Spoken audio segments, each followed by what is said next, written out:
wait, eat.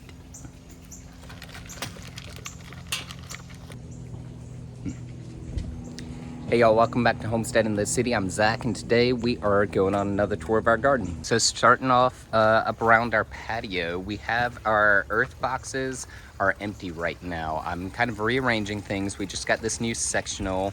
We're gonna have our fire pit in here, and what I'm going to do is strategically plant stuff in these earth boxes that are right on our patio by our kitchen that we'll be using most often in the kitchen, and also stuff that's going to help deter bugs around our seating area. So that's going to be a mix of stuff like our green onions, our rosemary, some garlic, some mint, stuff like that that has dual purposes and that will be useful and also look good around the patio. And if you have followed us on Instagram, then you know this is the latest project.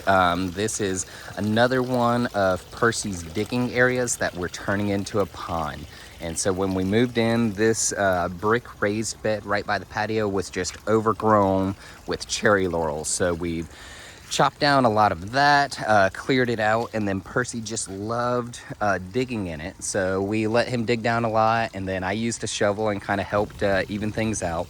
And then we laid down a pond liner and are filling it with water. And then moving on back from our patio, in the back corner, we have our emerging compost area. And right now, right there is just a big pile of trash. This is the smaller scale. Just a couple pallets screwed together, and so we throw our food scraps and stuff in there. That compost is starting to come together really well. We're going to be doing it on a larger scale over here, probably a couple bays. And then as we move along past the compost, we have our chicken coop. We finally got this together. We are hoping to get chickens next month, so I don't know if we'll have them by the next update video, but definitely by the October video, we should see that. So we have our chicken coop at the top of our chicken run. And it has this little solar powered automatic door that opens up in the day. So the chickens will be able to leave the coop during the day and come into this run that we've made from the trees that were just along the fence line that we've bent over. It's mostly cherry laurels, so it's some evergreen trees. And then we're also putting in a little bit of loquat and some other stuff. And so just making a good area that will keep the chickens cool and protected from hawks. And then also eventually some things we're planting, like the elderberry, will have some additional food sources. So they can get out here, have some space to forage around, and then have safe space to sleep at night. So I've kind of worked my way back uphill in the food forest area. In here, we have moved kind of back towards the house from the chicken coop. Right now in here, I do have some hostas, which I know are edible, and I'm gonna be replacing some of this understory under this big old hickory tree with some shade-loving edibles. So probably some more strawberries in here. These hostas will continue to multiply out. And then probably in here going to add, I'm thinking magnolia tree. I know that they can handle some shade, and also they come in evergreen varieties. So we want something that'll be a good just kind of understory tree here, provide a little bit more shade and privacy.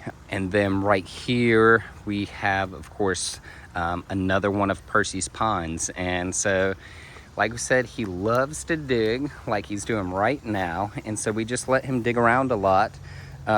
He's very good too at not digging where we tell him not to. Out of there. Out. Good boy.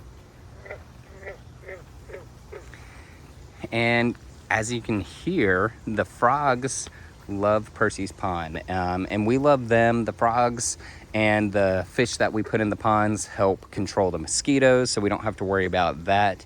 And then just having the ponds all around the yard gives those microclimates.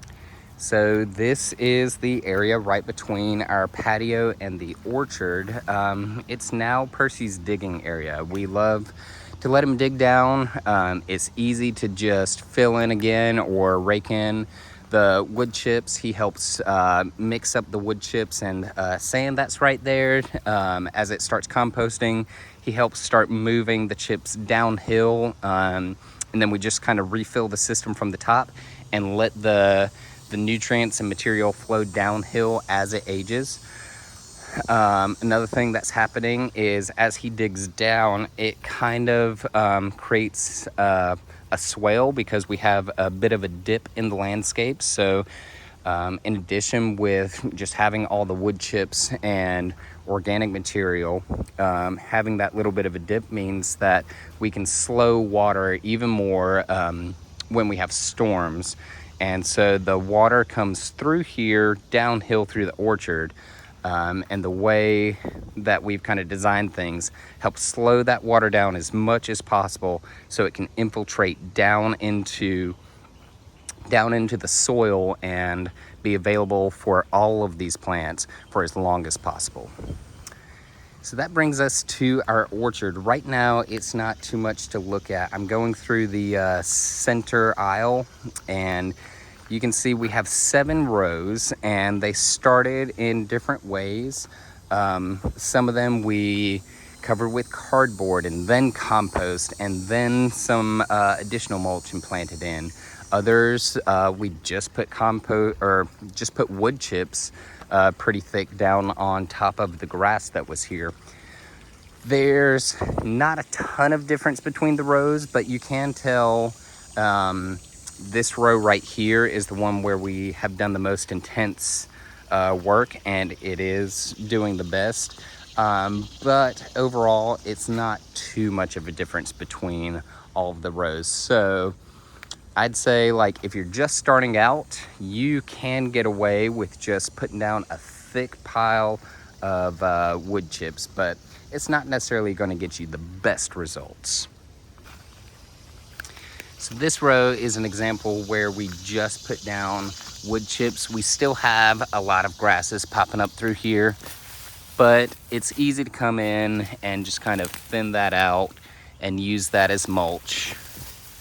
And that's going to break down and be just additional compost going into this system. Here is one of our banana trees that's doing pretty well in the area. So like I said, you could probably get away with just doing the wood chips, but you're going to see the best results where you put the most effort in. Like this row where we have elderberry, we've got some peas. This is a kale that has lasted all the way through the summer. We have some more elderberry. We've got this, I believe, is our pear tree. We've got some turmeric, more elderberry. I know I saw some strawberries in here. We've got different types, I think that's a chickweed. We had mint in here. I think it might have actually died down. Got apple. Got some sweet potato growing up. That's some yucca, I believe. Got rosemary, basil. There is blueberry in here. It's my blueberry. It's not looking too hot, but my blueberry in the row over there looked the same a couple months ago. So there's hope for it to bounce back. And down here at the bottom of the orchard, we've got our peach tree, which I think is the most mature. We did put that in the earliest. You can also kind of see where we have that elevation change, and we've kind of terraced the whole orchard to slow down that water as it comes through, and also to catch all the nutrients, especially since our chicken run is kind of at the top of the hill. That's going to be coming down through the system, fertilizing everything. And then moving towards the back of the yard, again, we are downhill of the orchard. This is going to be our greenhouse area. Another thing that might be in the next video, because we have the pieces for the greenhouse here finally. It's going to go right in front of our fountain, which of course you've seen this in other videos. This is our 1950s rehabilitated fountain pond. This is where we have our oldest fish. We have a ton of frogs that are in here. And then right now, probably the plant that is most abundant is this mint. We put it in here to help with the mosquitoes. It has taken over in here, and then we can just pick it off anytime we want. Whoop. See, that's how prolific it is. And that'll just spread around. We can tear off a piece to propagate. I mean, literally all I have to do is, well, we can tear off a piece to propagate pretty easily. Really all you have to do is put it down in the water like that, and it'll start getting roots and growing again. So this is one of the best places to propagate out plants, leave them to water. We've got blueberries from April's grandparents. I've got my pomegranate from April. My Meyer lemon that came from a local nursery that a neighbor was visiting and picked up for me. And this is some of the milkweed in one of the permanent pots down in the fountain. About wraps it up for the backyard. You can see here from the fountain, everything in the backyard. We've got our chicken run, our food forest, our orchard, the future greenhouse area, and then back up at the top of the hill, our patio with that pond. Everything is all pretty compact, but with having distinct areas, you create more edges, more little microclimates and microhabitats for that wildlife and the plant life. You can have a lot of things in a small space. And moving downhill through the side yard, we've got some lantana beside our banana. And other than that, we don't have a ton. We do have our muscadine, which is taken off. We don't have any fruit this year, but we hope to have some in the future. And that eventually will grow up that whole fence line. We've also got a little project going on here trying to propagate the muscadine. I've just taken these pots, put the vine, oh, that one didn't. That one I just put in the top. Some of these others, yeah. I threaded the vine up through the pot, then put the soil. And after a few months, hopefully the roots will develop in the pot, and then I'll just cut it off at the bottom and have a potted muscadine. But other than that, this is still the area where we've done some of the least, just working mostly on growing some plants in here to build up the soil, chop and drop. Percy loves chasing the lizards in here.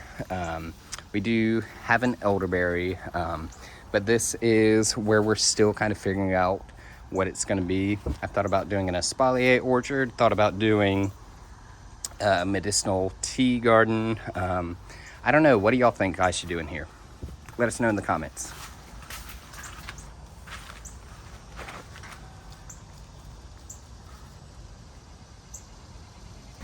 So of course in our front yard we have our raised beds that we just built out of some pallets. Right now I have just some Sea Island red peas in them.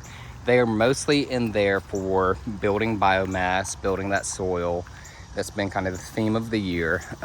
We're seeing a little bit of difference in the beds. Problem is I can't remember what I did differently in each bed. But the main point is right now, just building that soil. In a couple weeks, I'm probably gonna chop this down and plant in some of the stuff that we have for the fall and overwintering. That's gonna be some of our kale and broccoli and what's the other thing? Collards. So we're gonna be putting that in the winter and we'll see how that goes. Those are gonna be kind of our first crops that we put in here actually for harvest. So our mulch delivery driveway is a very handy area because we love chip drop. We love being able to get in just a huge pile of wood chips to be able to use all around the garden, build that great soil. But it is really great to be able to put it over to the side so it's not blocking our driveway like happened at our old house, if you remember that from a couple years ago. Right here is the best example for how much we've built up the soil or are building up the soil. This water main cover used to be the level of the entire yard, and now we have probably about 3 feet of organic material piled up. These logs that were delivered in are kind of acting as a retaining wall, but back behind there, it is just a ton of wood chips that are going to be breaking down into some amazing compost that probably in a year or so we can go in, dig all that out and use elsewhere, and then refill it in with some new mulch and get that system going again. That's probably going to be at least a good $1,000 worth of high quality compost that we're building right in there.